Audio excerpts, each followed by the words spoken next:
സിംഹിണിയുടെ കിരീടം കാടിന്റെ നടുക്കുള്ള ഒരു നിഗൂഢമായ ഗുഹയ്ക്കുള്ളിൽ സിംഹിണിയും അവളുടെ മകൻ സിംബയും താമസിച്ചിരുന്നു. സിംഹിണി തന്റെ മകനെ അഗാധമായി സ്നേഹിച്ചിരുന്നു. ഗുഹയ്ക്ക് പുറത്തേക്ക് വല്ലപ്പോഴുമൊക്കെ അവൾ മകനെ വിട്ടിരുന്നുള്ളൂ. കുഞ്ഞു കുഞ്ഞു പറവകളെയും മറ്റും കൊന്നു തിന്നാണ് അവർ രണ്ടുപേരും ജീവിച്ചിരുന്നത്. കാലം പതുക്കെ മുന്നോട്ടു പോയിക്കൊണ്ടിരുന്നു. സിംബ അടുത്തുള്ള മൃഗങ്ങളോടൊപ്പം കളിച്ചും ചിരിച്ചും വളർന്നുകൊണ്ടിരുന്നു. ഒരു ദിവസം സിംഹിണി വേട്ടയ്ക്കായി പുറത്തേക്ക് പോയി. ഗുഹയ്ക്കകത്ത് കളിച്ചുകൊണ്ടിരുന്ന സിംബ അവിടെ ഉണ്ടായിരുന്ന കല്ലിന്റെ പുറകിൽ ഒളിച്ചിരുന്നു. പെട്ടെന്നാണ് സിംബ അവിടെ ഉണ്ടായിരുന്ന തിളങ്ങുന്ന ഒരു വസ്തുവിനെ കണ്ടത്. സിംബ അതിനെ തിരിച്ചും മറിച്ചും നോക്കി. അപ്പോൾ സിംഹിണി അവിടെ എത്തി. സിംബ, ഞാൻ എത്ര പ്രാവശ്യം നിന്നോട് പറഞ്ഞിട്ടുണ്ട് ഈ കല്ലിന്റെ അടുത്ത് വരരുതെന്ന്. നീ ഇവിടെ എന്താ ചെയ്തോണ്ടിരിക്കുന്നത് സിംബ? സോറി അമ്മ, പക്ഷെ ഇതെന്ത് സാധനമാ? ഞാൻ ഇതുവരെയ്ക്കും ഇവിടെ ഈ സാധനം കണ്ടിട്ടില്ലല്ലോ. മോനെ, ഇതാണ് കിരീടം. കിരീടം എന്ന് പറഞ്ഞ എന്താ അമ്മേ? അമ്മ എന്തിനാ ഇത് ഇവിടെ ഒളിച്ചു വെച്ചിരിക്കുന്നത്? മോനെ, ഇത് രാജകുടുംബത്തിന്റെ ഒരു അടയാളമാണ്. രാജാവും റാണിയും ഒക്കെയാണ് ഇത് ധരിക്കുക. നിന്റെ അച്ഛൻ എനിക്ക് ഈ കിരീടം ധരിപ്പിച്ചു തന്നതാണ്. അച്ഛനും അമ്മയും രാജാവും റാണിയാണോ? അമ്മ ഇതുവരെയ്ക്കും ഒരു റാണിയാണെന്ന് എന്റെ അടുത്ത് പറഞ്ഞിട്ടില്ലല്ലോ. അങ്ങനെയാണെങ്കിൽ നമ്മൾ എന്തിനാ ഇവിടെ ആരും അറിയാതെ ഒളിച്ചു താമസിക്കുന്നത്? അതൊരു നീണ്ട കഥയാണ് മോനെ. നിന്റെ അച്ഛൻ മഹാരാജാവ് ചമ്പകവനത്തിലെ രാജാവായിരുന്നു. അങ്ങൊരു വളരെ നല്ലൊരു രാജാവായിരുന്നു. മഹാരാജാവ് തന്റെ പ്രജകളെ വളരെയധികം സ്നേഹിച്ചിരുന്നു. ആവശ്യമില്ലാതെ ഒരാളെയും അദ്ദേഹം ശിക്ഷിച്ചിരുന്നില്ല. അസുഖം പിടിച്ച അല്ലെങ്കിൽ വയസ്സായ മൃഗങ്ങളെ മാത്രമേ വേട്ടയാടി അദ്ദേഹം ഇരയാക്കിയിരുന്നുള്ളൂ. അതുകൊണ്ട് തന്നെ കാട്ടിലെ മൃഗങ്ങൾക്കൊക്കെ അദ്ദേഹത്തോട് വളരെ ബഹുമാനായിരുന്നു. പക്ഷെ ഒരാൾ മാത്രമുണ്ടായിരുന്നു അദ്ദേഹത്തിന്റെ സൽപ്രവൃത്തികളെ ഇഷ്ടപ്പെടാതെ. നിന്റെ ഏറ്റവും ചെറിയ ഇളയച്ഛന് അദ്ദേഹത്തോട് ഭയങ്കര അസൂയായിരുന്നു. അയാൾക്ക് ചമ്പകവനത്തിന്റെ മഹാരാജാവാകാൻ ആഗ്രഹമുണ്ടായിരുന്നു. അതിനുവേണ്ടി അയാൾ ഒരു തന്ത്രം മെനഞ്ഞു. ഒരു ദിവസം നിന്റെ ഇളയച്ഛൻ സിംഹം ഓടിക്കിതച്ച് നമ്മുടെ രാജഗുഹയിലെത്തി. എന്തു പറ്റിയടാ നിനക്ക് ഇങ്ങനെ ഓടിക്കിതച്ച് വരുന്നത്? കടുവ, നമ്മുടെ ഈ കാട്ടിനൊരു പണി വെച്ചല്ലോ സിംഹരാജാവേ. നമ്മുടെ നദിയുടെ ഇക്കരെ പ്രദേശം കൊടുത്തില്ലെങ്കിൽ അവർ നമ്മുടെ കുട്ടികളെല്ലാം കൊന്നുകളയുമെന്ന് അവന്മാര് പറഞ്ഞാ ചെയ്യും. എന്റെ ചെറിയ മോനെ അവർ പിടിച്ചു വെച്ചിരിക്കുകയാണ്. ആ കടുവകൾ എന്റെ മോനെ ജീവനോടെ വെച്ചിരിക്കില്ല. ആ കടുവ മറന്നുപോയതായിരിക്കോ? ഈ കാട് ഭരിക്കുന്നതേ സിംഹങ്ങളാണ്, അല്ലാതെ കടുവകളല്ലെന്ന കാര്യം. ദേശീയ മൃഗമായ ശേഷം അവന്മാരുടെ ഈഗോനും കൈയും കണക്കും ഇല്ലാതായി. അവന്മാർക്ക് ഓർമ്മപ്പെടുത്തേണ്ട സമയമായി. സിംഹം സിംഹമാണെന്നും പുലി വേറൊരു പുലിയാണ്. ഇത്രയും പറഞ്ഞ ശേഷം കോപിഷ്ഠനായ സിംഹം നദികരയിലേക്ക് പോയി. അനുജൻ സിംഹത്തിന്റെ 3 കുട്ടികളും അവിടെ ഒളിച്ചിരിപ്പുണ്ടായിരുന്നു. നദീതീരത്ത് എത്തിയ സിംഹത്തെ ഒളിച്ചിരുന്ന 3 സിംഹക്കുഞ്ഞുങ്ങളും ആക്രമിക്കാൻ തുടങ്ങി. സിംഹം വളരെ നന്നായി തന്നെ പോരാടിക്കൊണ്ടിരുന്നു. പെട്ടെന്നായിരുന്നു അനുജൻ സിംഹം പുറകിൽ നിന്നും ആക്രമിച്ചത്. അപ്രതീക്ഷിതമായ അടിയുടെ ആഘാതം മൂലം സിംഹം ഒരു പാറക്കല്ലിൽ വീണു. ായി പോയ ആ ഒരു നിമിഷം കൊണ്ട് 4 പുറത്തു നിന്നും അവർ അയാളെ ആക്രമിച്ചു. പോരാടാൻ വയ്യാതെ അവശനായ സിംഹം മരണത്തിലേക്ക് പോയി. അച്ഛൻ മഹാരാജാവിനെ വധിച്ച ശേഷം അവർ 4 പേരും നമ്മുടെ രാജഗുഹ നോക്കി വന്നുകൊണ്ടിരിക്കുകയായിരുന്നു. നിന്റെ അച്ഛൻ മഹാരാജാവിന്റെ നന്മ നമ്മളെ സഹായിച്ചു. അദ്ദേഹത്തിന്റെ സഹായം കിട്ടിയ ഒരു കാക്ക മുമ്പേ തന്നെ പറന്നു വന്ന് കാര്യങ്ങളൊക്കെ എന്നോട് പറഞ്ഞു. വിവരമറിഞ്ഞ ആ നിമിഷം തന്നെ ഞാൻ നിന്നെയും കൊണ്ട് അവിടെ നിന്ന് രക്ഷപ്പെട്ടു. കാട് നീളെ വഴിയറിയാതെ വിശന്നും അലഞ്ഞും തിരിഞ്ഞും ഞാൻ ഈ കാട്ടിലെത്തി. അങ്ങനെയാണ് നിഗൂഢമായ ഈ ഗുഹ കണ്ട് സുരക്ഷിതമായി ഞാൻ നിന്നിവിടെ എത്തിച്ചത്. നമ്മളെ ആരും അടയാളം കണ്ടുപിടിക്കാതിരിക്കാനാണ് നമ്മുടെ ഈ കിരീടം എന്നേക്കുമായി ഈ കല്ലിന്റെ പുറകിൽ ഒളിച്ചു വെച്ചത്. നിന്റെ ചെറിയച്ഛന്റെ ക്രൂരത പേടിച്ചിട്ടാണ് ഇത്രയും ദൂരം വന്ന് നമ്മൾ ഒളിച്ചു താമസിക്കുന്നത്. നിന്നെ പുറത്തു വിടാതിരിക്കുന്നതിന്റെ കാരണവും അത് തന്നെയാണ്. അച്ഛൻ മഹാരാജാവിനെ അവർ ചതിച്ചു കൊന്നു. അതുമാത്രമല്ല, നമ്മൾ ഒളിച്ചാണ് താമസിക്കുന്നല്ലേ? മതി, ഇനി ഇത് പാടില്ല. ഞാൻ ഈ കിരീടത്തിന്റെ മേലെ ആണയിടുന്നു. അമ്മയുടെ സമാധാനത്തിന് വേണ്ടി അച്ഛനെ കൊന്നവരെ ഞാൻ വെറുതെ വിടില്ല. ഇത് സത്യം. അയ്യോ വേണ്ട മോനെ, അവർ കുതന്ത്രജ്ഞരും അപകടകാരികളുമാണ്. അച്ഛൻ മഹാരാജാവിന് എന്ത് സംഭവിച്ചോ അത് നിനക്ക് സംഭവിക്കാൻ ഞാൻ സമ്മതിക്കില്ല മോനെ. അച്ഛന്റെ നല്ല മനസ്സായിരുന്നു അച്ഛന്റെ മരണത്തിന് കാരണം. പക്ഷെ അവരെ ഞാൻ വെറുതെ വിടില്ല അമ്മേ. അമ്മ എന്ത് പറഞ്ഞാലും. അമ്മ എന്നെ വളർത്തിയ വിധത്തിലും നമ്മുടെ രാജകീയ ബ്ലഡിലും അമ്മ ഒന്ന് വിശ്വസിക്കണം. സിംഹരാജ്ഞിയുടെ അനുഗ്രഹം വാങ്ങിയ ശേഷം സിംബ ചമ്പവനം നോക്കി യാത്രയായി. അമ്മ സിംഹവും അവനെ അനുഗമിച്ചു. കുറേ ദിവസങ്ങളുടെ കഠിന യാത്രയ്ക്കൊടുവിൽ സിംബ ചമ്പകവനത്തിലെത്തി. യാത്രയുടെ കാഠിന്യം അവനെ ദാഹപരവശനാക്കി. വെള്ളം കുടിക്കാനായി അവൻ പുഴയുടെ അടുത്തേക്ക് പോയി. വെള്ളം കുടിച്ചുകൊണ്ടിരിക്കുമ്പോഴാണ് അവൻ ആ കാഴ്ച കണ്ടത്. ഇളയച്ചന്റെ മകനായ ചിണ്ടു സിംഹം ഗർഭിണിയായ ഒരു മാനിനെ വിരട്ടി ഓടിക്കുകയായിരുന്നു. സിംബ ഓടിച്ചെന്ന് മാനിനെ രക്ഷിച്ചു നിന്നു. നിർത്ത്, ഇതൊരു ഗർഭിണിയായ മാനാണ്. ഇതിനെ കൊല്ലാൻ പാടില്ലെന്ന് എനിക്ക് അറിഞ്ഞൂടെ? തന്റെ മുമ്പിൽ നിൽക്കുന്ന വിദേശിയായ സിംഹത്തെ കണ്ട് ചിണ്ടുവിന് ദേഷ്യം വന്നു. ആരാടാ നീ? ഇത് എന്റെ വേട്ടയാണ്, വഴിമാറടാ, അല്ലെങ്കിൽ ഈ ചിണ്ടു ആരാന്ന് എനിക്ക് മനസ്സിലാവും. ഈ മാൻ ഗർഭിണിയാണ്. കാടിന്റെ നിയമം അനുസരിച്ച് ഗർഭിണിയായ മൃഗങ്ങളെ അറ്റാക്ക് ചെയ്യാൻ പാടില്ലെന്ന് എനിക്ക് അറിഞ്ഞൂടെ? നീ എനിക്ക് നിയമമൊന്നും പഠിപ്പിക്കണ്ട. ഇതെന്റെ അപ്പന്റെ കാടാ, മനസ്സിലായ? അതുകൊണ്ട് ഈ കാട്ടിൽ ഞങ്ങൾ എന്ത് തീരുമാനിക്കുന്നു അതാണ് നിയമം, മനസ്സിലായടാ? ചിണ്ടുവിന്റെ വാക്കുകൾ കേട്ട് സിംബ തന്റെ സകല ശക്തിയും ഉപയോഗിച്ച് ഗർജിച്ചു. സിംബയുടെ ഗർജനം കേട്ട് സകല മൃഗങ്ങളും അവരുടെ മാളങ്ങളിൽ നിന്നും പുറത്തിറങ്ങി അവിടെ എത്തി. ഈ ഗർജനം നമ്മുടെ സിംഹരാജാവിന്റെ ഗർജനമല്ലേ? അതേ രൂപവും നിറവും ഗർജനവും, നമ്മുടെ പഴയ സിംഹരാജാവിന്റെ അതേ ഗുണഗണങ്ങളും. ആരായിരിക്കും? സിംഹരാജാവ് വർഷങ്ങൾക്ക് മുമ്പ് കൊല്ലപ്പെട്ടതല്ലേ, പിന്നെ ഇത് ആരാണ്? സിംബ, ഇത് നമ്മുടെ മഹാരാജാവ് സിംബയാണ്. ഈ കാട് നിന്റെ അപ്പൻ്റെതാണെന്നല്ലേ പറഞ്ഞത്? പിന്നെ എന്തുകൊണ്ടാണ് എൻ്റെ ഗർജനം കേട്ട് ഈ മൃഗങ്ങളൊക്കെ ഇവിടെ ഓടി വന്നത്? സിംബയാണ് ഞാൻ, സിംഹരാജാവിൻ്റെ പുത്രൻ, ഈ ചമ്പകവനത്തിലെ യഥാർത്ഥ വാരിശ് സിംബ. അതുകൊണ്ട് ഈ കാടും ഈ കാട്ടിലെ രാജപദവിയും എന്റേതാണ്. ഇത്രയും പറഞ്ഞതിന് ശേഷം സിംബ ചിണ്ടുവിനെ ആക്രമിച്ചു. അഹങ്കാരിയായ ചിണ്ടു ആക്രമണത്തിൽ പരിക്കേറ്റ് പരവശനായി അവിടെ നിന്നും ഓടി രക്ഷപ്പെട്ടു. എൻ്റെ അച്ഛൻ മഹാരാജാവിനെ ചതിച്ചു കൊന്നവരെ പകരം ചോദിക്കാനാണ് ഞാനിവിടെ വന്നിരിക്കുന്നത്. നിങ്ങളാരും എന്നെ കണ്ട് പരിഭ്രമിക്കേണ്ട ആവശ്യമില്ല. ഇനി ഈ കാട്ടിൽ നിയമവിരുദ്ധമായി ഒന്നും നടക്കില്ല. നിയമലംഘനം നടത്തുന്നവരെ ശിക്ഷിച്ചിരിക്കും. പക്ഷെ ഏതൊരു യുദ്ധവും സൈനികരില്ലാതെ വിജയിക്കാൻ പറ്റില്ല. നിങ്ങളൊക്കെ എൻ്റെ ഒപ്പം നിൽക്കുമെന്ന് വിശ്വസിക്കുന്നു. എൻ്റെ സൈന്യത്തിൽ ചേരാൻ നിങ്ങൾക്ക് താല്പര്യമുണ്ടോ? ഇത്രയും കാലം ഈ പരമദുഷ്ടനായ രാജാവിന്റെ കീഴിൽ ഞങ്ങൾ ജീവിച്ചു മടുത്തു. ആ 4 നീചന്മാരും ചേർന്ന് ഈ കാടിന്റെ സമാധാനം ഇല്ലാതാക്കി. ഇവർക്ക് ഇഷ്ടപ്പെട്ട എന്തിനേയും ആവശ്യമില്ലെങ്കിലും അവർ വേട്ടയാടും. മൃഗങ്ങളോട് അനാവശ്യമായി നികുതി പിരിക്കും. അവർക്ക് ഇഷ്ടമില്ലാത്തവരെ കുറിച്ച് പറയേണ്ട ആവശ്യമേ ഇല്ല. കാരണമില്ലാതെ തന്നെ കാട് കടത്തും. ഇപ്പോഴൊക്കെ ഈ കാട് ഭീകരന്മാരുടെ താവളമാണ്. ഞങ്ങൾ ഓരോരുത്തരും വളരെ സന്തോഷത്തോടു കൂടി തന്നെ അങ്ങയുടെ സൈന്യത്തിൽ ചേരാൻ തയ്യാറാണ്. കുറുക്കത്തി പറയുന്നതിലും കാര്യമുണ്ട്. സിംബ മഹാരാജാവിന് മാത്രമേ ഞങ്ങൾ മൃഗങ്ങളെ രക്ഷിക്കാൻ പറ്റുള്ളൂ. ഇന്നു മുതൽ സിംബയാണ് നമ്മുടെ മഹാരാജാവ്. കറക്റ്റ് അല്ലേ? അതെ അതെ, ഞങ്ങളെല്ലാവരും അങ്ങയുടെ ഒപ്പമാണ് മഹാരാജാവേ. അവിടെ നിന്നും ഓടിപ്പോയ ചിണ്ടു തന്റെ സഹോദരന്മാരോട് സിംബയെക്കുറിച്ചും നടന്നതിനെക്കുറിച്ചും സംസാരിച്ചു. കുറച്ചു സമയത്തിനുള്ളിൽ ചിണ്ടു മരിച്ചു വീണു. ചിണ്ടു പറഞ്ഞത് കേട്ട് കോപിഷ്ഠരായ സഹോദരന്മാർ സിംബയെ ആക്രമിക്കാനായി പുറപ്പെട്ടു. സോനുവും മോനുവും സിംബയെ തേടി പഴയ ഗുഹയുടെ അടുത്തെത്തി. പഴയ ഗുഹയുടെ അടുത്ത് എത്തിയ ഉടനെ തന്നെ ടിപ്പു ആന ഒരു വലിയ മരം മുറിച്ച് വന്ന വഴി അടച്ചു വെച്ചു. അപ്പോൾ സിംബ ഗുഹയുടെ ഉള്ളിൽ നിന്ന് പുറത്തേക്ക് വന്നു.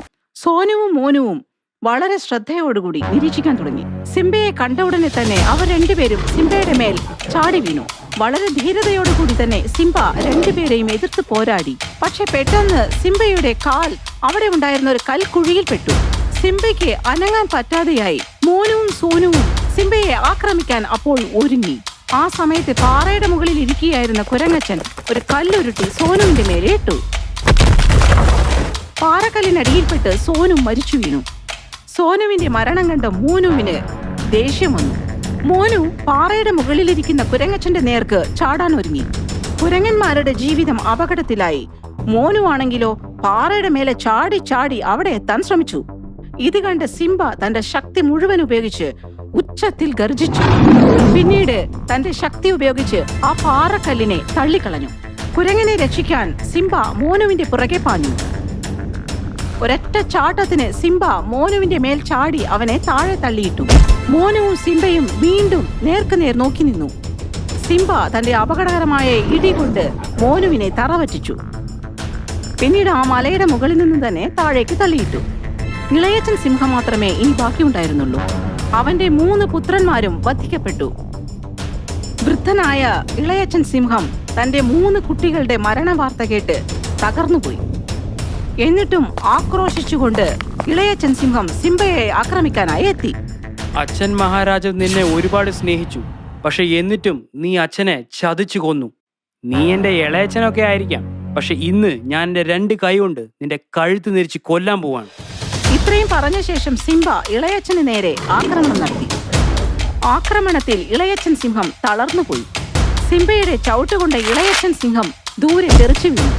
അവന്റെ ശരീരം മുഴുവൻ ചോരയൊലിക്കാൻ തുടങ്ങി. സ്വന്തം കാലിൽ നിൽക്കാൻ പോലും പറ്റാത്ത അവസ്ഥയിലായി. ഉടനെ തന്നെ എല്ലാ മൃഗങ്ങളും അവിടെ ഒത്തുകൂടി.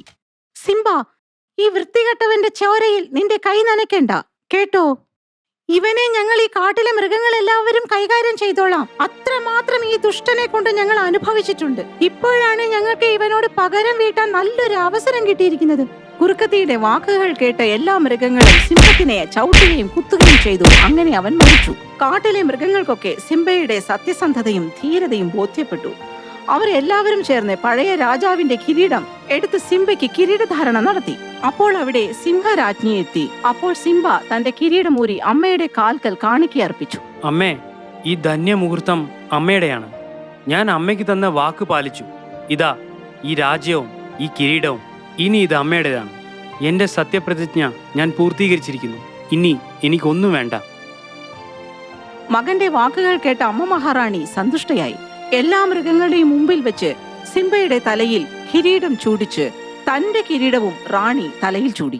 വർഷങ്ങൾക്ക് ശേഷം ചമ്പകവനത്തിൽ സന്തോഷം അലതല്ലി. ജീവികൾ എല്ലാവരും സന്തുഷ്ടരായി. ചുണ്ടെലിയുടെ ധീരത. ചമ്പകവനം സുന്ദരവനത്തിന്റെ അയൽക്കാടായിരുന്നു. മനോഹരമായ സോൻ നദി ചമ്പകവനത്തിലൂടെ ഒഴുകി കഴിഞ്ഞ ശേഷമാണ് സുന്ദരവനത്തിലേക്ക് കടക്കുന്നത്. 2 വനങ്ങളിലെ ജീവികളുടെ പൊതുസ്വത്തും ഐക്യത്തിന്റെ അടയാളവുമായിരുന്നു സോൻ നദി. സോൻ പുഴ ഉത്ഭവിച്ച കാലം തൊട്ടേ ഈ 2 കാടുകളിലെ ജീവികൾക്കും അന്യോന്യം നല്ലൊരു മൈത്രിഭാവം ഉണ്ടായിരുന്നിരിക്കാം. ഏത് കാട്ടിലും ഉത്സവമുണ്ടായാലും അടുത്ത കാട്ടിലെ സകല ജീവികളെയും വിളിച്ച് സൽക്കരിക്കുമായിരുന്നു. കാലങ്ങൾ അങ്ങനെ മാറി മറിഞ്ഞു. ഇപ്പോൾ ചമ്പകവനത്തിലെ രാജാവ് ഒരു സിംഹമാണ്. എന്നാൽ സുന്ദരവനത്തിലോ ബഗീറ എന്ന കടുവയായിരുന്നു ഭരിച്ചിരുന്നത്. ചമ്പകവനത്തിലെ രാജാവ് സിംഹം തന്റെ പൂർവികരെ പോലെ അല്ലായിരുന്നു. സുന്ദരവനം ഭരിക്കുന്നത് ഒരു കടുവയാണ്. ഇതുകൊണ്ട് അവിടുത്തെ സിംഹങ്ങൾക്ക് ലജ്ജ തോന്നില്ലേ? അപമാനം. മഹാരാജാവേ, സുന്ദരവനത്തിൽ ഒരു സിംഹവുമില്ല. വർഷങ്ങളായി അവിടെ കടുവകളാണ് രാജ്യം ഭരിക്കുന്നത്. എന്ത്? സുന്ദരവനത്തിൽ സിംഹങ്ങളില്ലേ? അതിന്റെ അർത്ഥം അവിടുത്തെ സിംഹാസനം ഒഴിഞ്ഞു കിടക്കുകയെന്നല്ലേ? കടുവകൾ ഒരിക്കലും കാട്ടിലെ രാജാവാകാൻ പാടില്ല. ഞാൻ ആകാൻ സമ്മതിക്കില്ല. മഹാരാജാവിന് അറിയാത്തത് കൊണ്ടാണെന്ന് തോന്നുന്നു. അവിടെ വർഷങ്ങളായി കടുവകളാണ് രാജ്യം ഭരിക്കുന്നത്. രാജാവേ, നമ്മുടെ സൈന്യത്തിന് നമ്മുടെ ഉത്തരവ് അറിയിക്കൂ. സുന്ദരവനത്തെ ആക്രമിക്കാനുള്ള തയ്യാറെടുപ്പ് ഉടൻ തുടങ്ങണം. ഞാൻ അവിടുത്തെ സിംഹാസനത്തിലിരിക്കും. സുന്ദരവനത്തെ നമ്മുടെ കാടിനൊപ്പം ചേർത്ത് ചമ്പകവനത്തിന്റെ വിസ്തൃതി കൂട്ടും. ഉടനെ തന്നെ കരടി മഹാരാജാവിന്റെ ആജ്ഞ അനുസരിച്ച് കാട്ടിലെ ജീവികളോടെല്ലാം ഈ കാര്യം അറിയിച്ചു. നമ്മുടെ സിംഹരാജാവ് ചെയ്യുന്നതൊന്നും ശരിയല്ല. ചമ്പകവനത്തിലെ എല്ലാവരും സമാധാനത്തോടെയല്ലേ ജീവിക്കുന്നത്. എന്തിനാ വെറുതെ യുദ്ധമെല്ലാം ചെയ്ത് ആ സമാധാനം നശിപ്പിക്കുന്നത്? എനിക്ക് മനസ്സിലാവുന്നില്ല. ഈ വാർത്ത സുന്ദരവനത്തിൽ എങ്ങനെയെങ്കിലും എത്തിച്ചേ പറ്റൂ. ധോലുകുരങ്ങൻ അന്ന് രാത്രി തന്നെ ആരോടും പറയാതെ മരക്കിളകളിൽ ചാടി അതിർത്തി കടന്ന് സുന്ദരവനത്തിലെ മന്ത്രിയെ പോയി കണ്ടു. മഹാമന്ത്രി, നിങ്ങളുടെ രാജാവിനുള്ള ഒരു രഹസ്യ സന്ദേശമാണിത്.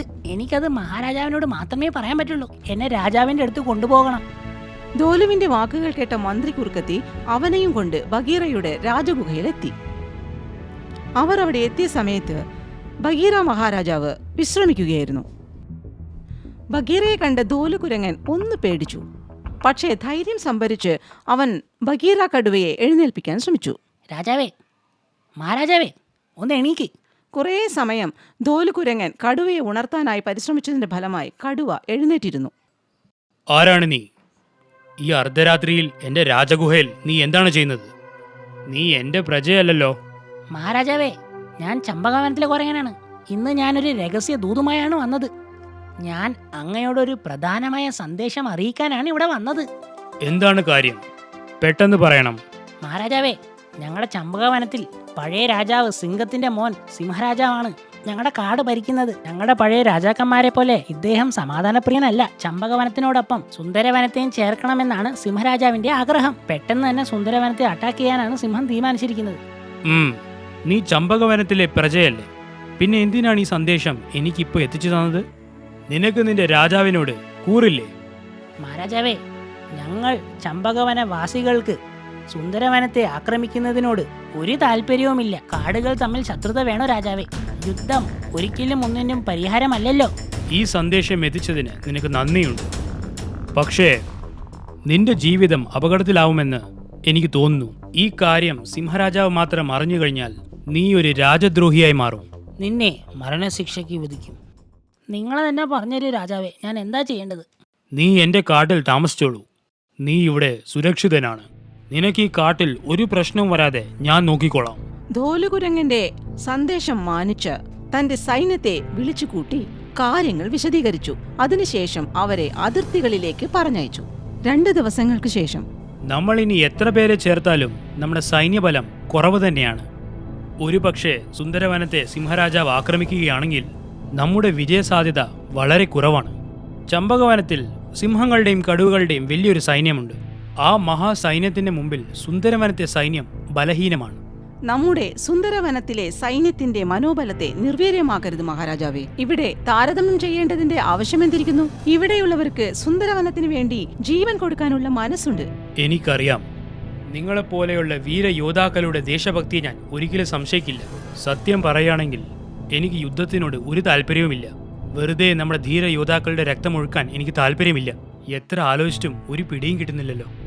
നിങ്ങളെല്ലാം ഈ യുദ്ധത്തിന് തയ്യാറാണെങ്കിൽ പിന്നെ എനിക്കൊന്നും പറയാനില്ല. ഈ യുദ്ധം ആർക്കും നിർത്താനാവില്ല.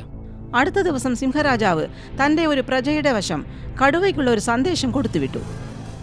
ആ കത്തിൽ ബഗീറ, ഒരു കാടിന്റെ രാജാവ് എപ്പോഴും സിംഹമാണ്. അതുകൊണ്ട് നീ എത്രയും പെട്ടെന്ന് നിന്റെ വനം എന്നെ ഏൽപ്പിച്ച് ജീവനും കൊണ്ട് ഓടിപ്പോയിക്കൊള്ളൂ. ഞാൻ പറഞ്ഞത് നീ കേട്ടില്ലെങ്കിൽ നാളെ സൂര്യോദയത്തിന് മുമ്പ് തന്നെ ഞങ്ങൾ സുന്ദരവനം ആക്രമിച്ചിരിക്കും. കാര്യങ്ങൾ വ്യക്തമായല്ലോ? സന്ദേശകത്തിൽ എന്താണോ എഴുതിയത് അത് തന്നെ സംഭവിച്ചു. പിറ്റേ ദിവസം സൂര്യോദയത്തിന് മുമ്പ് തന്നെ സിംഹരാജാവ് സുന്ദരവനം ആക്രമിച്ചു.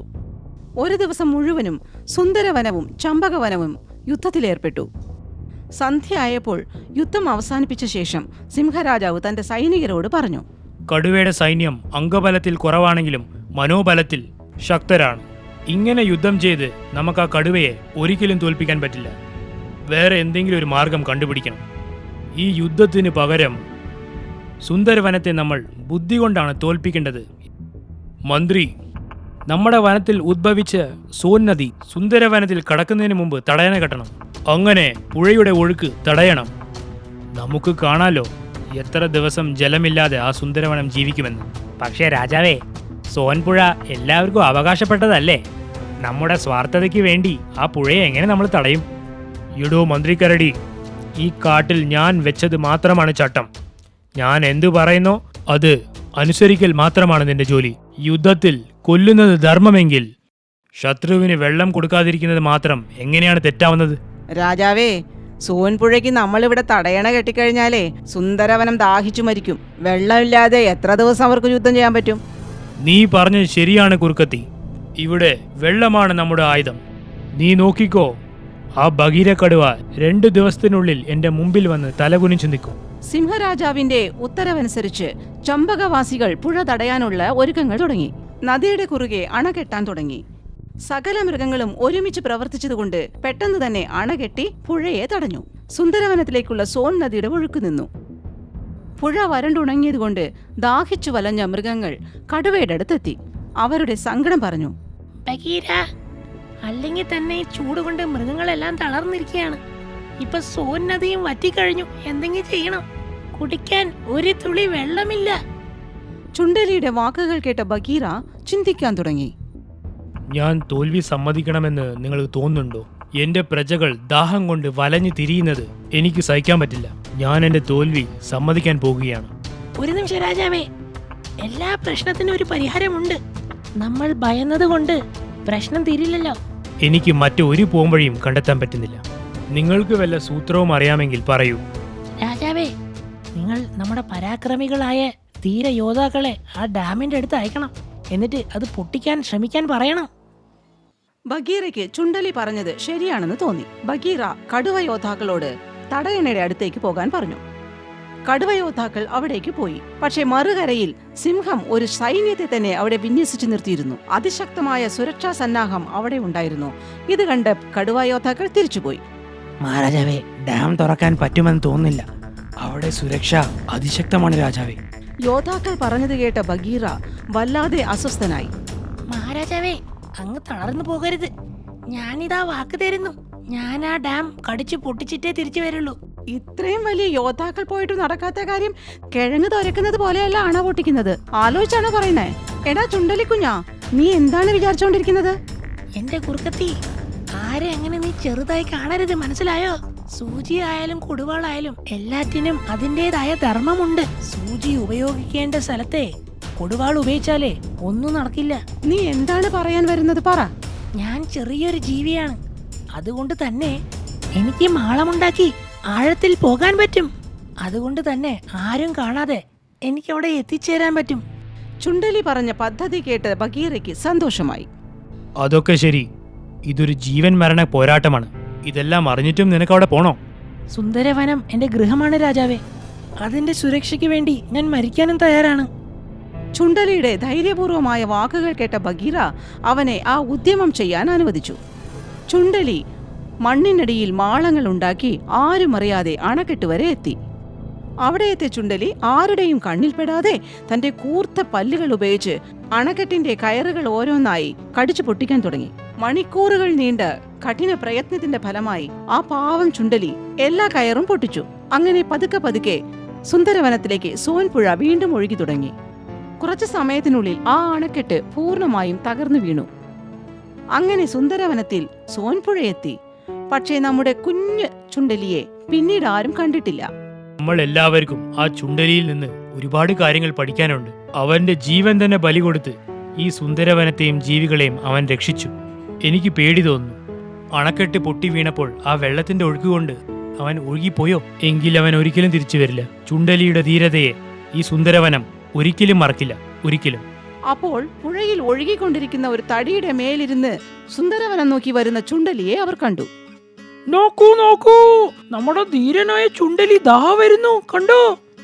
ചുണ്ടലി തിരിച്ചു വന്നത് കണ്ട് സുന്ദരവനവാസികളൊക്കെ ആർപ്പ് വിളിച്ച് നൃത്തം ചെയ്ത് അവനെ സ്വീകരിച്ചു.